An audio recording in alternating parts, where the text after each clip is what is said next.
دولت اور عہدے انسان کو عارضی طور پر بڑا کرتے ہیں، لیکن انسانیت اور اچھا اخلاق انسان کو ہمیشہ بلند درجے پر رکھتا ہے۔ ہر رکاوٹ میں کوئی نہ کوئی بہتری چھپی ہوتی ہے، یہ بات اللہ ہی بہتر جانتا ہے۔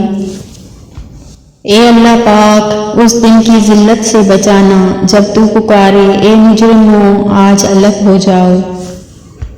تکبر چاہے دولت کا ہو، طاقت کا ہو، رتبے کا ہو، حیثیت کا ہو، حسن کا ہو، علم کا ہو، حسب و نسب کا ہو یا تقویٰ کا ہی کیوں نہ ہو، انسان کو رسوا کر کے ہی چھوڑتا ہے۔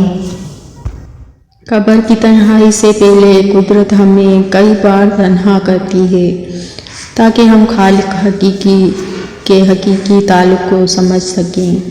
قبر کی تنہائی سے پہلے قدرت ہمیں کئی بار تنہا کرتی ہے تاکہ ہم خالق حقیقی کے حقیقی تعلق کو سمجھ سکیں۔ میری لاکھ برائیوں کو جانتے ہوئے بھی مجھ سے بے حد محبت کرنے والا صرف میرا اللہ ہے۔ غلط فہمی تھی کہ اپنی بہت ہے، جب مڑ کر دیکھا تو بس ایک سایہ تھا۔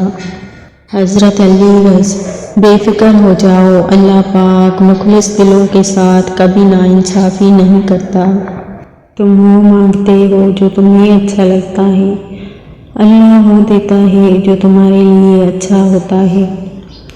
بادشاہوں کے پاس بیٹھنے سے کبھی بادشاہت نہیں ملا کرتی، لیکن اولیاء اللہ کی ایک ہی نگاہ بادشاہ بنا دیا کرتی ہے۔ یا اللہ میرے انتظار کو مختصر کر دے، میری دعائیں جو تیری قبولیت کی منتظر ہیں ان پر کن فرما دے، آمین۔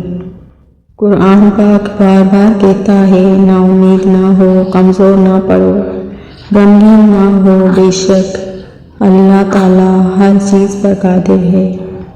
آپ کا بڑا سرمایہ وہ لوگ ہیں جو آپ کی غیر موجودگی میں اپنے رب سے دعاؤں میں آپ کے لیے خیر مانگتے ہیں۔ جب کوئی راستہ نظر نہ آئے تو کثرت سے دعا کریں، اللہ ہر کسی کی سنتا ہے، وہ آپ کی بھی سنے گا انشاءاللہ۔ کچھ چیزیں دیر سے ملیں گی، بس تم دعائیں کرتے رہنا اور صبر کرنا، اور امیدوں کے پیالے اللہ کے سوا کون بھر سکتا ہے۔ زندگی میں ہمیشہ وہ لوگ پرسکون رہتے ہیں جو پوری نہ ہونے والی خواہشوں سے زیادہ ان نعمتوں پر شکر کرتے ہیں جو انہیں اللہ نے عطا کی ہے۔ کائنات میں کوئی اتنی شدت سے کسی کا انتظار نہیں کرتا جتنا اللہ اپنے بندے کی توبہ کا کرتا ہے۔ اللہ تعالیٰ جب کسی کو عطا کرنے لگتا ہے تو اس کے لیے ہر بند راستہ کھول دیتا ہے اور بے شمار رزق عطا کر دیتا ہے۔ اے اللہ ہم سب کے لیے ہر بند راستہ کھول دے، آمین۔ میری پیاری بہنیں، روٹھنا منانا دکھ سکھ سب چلتا ہے، بہنیں ہوں ساتھ تو دکھ نہیں لگتا۔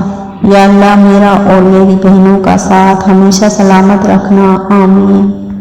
جب گھٹیا لوگ اپنی چالوں میں ناکام ہونے لگتے ہیں تو پھر وہ بدذات کردار پروار کرتے ہیں۔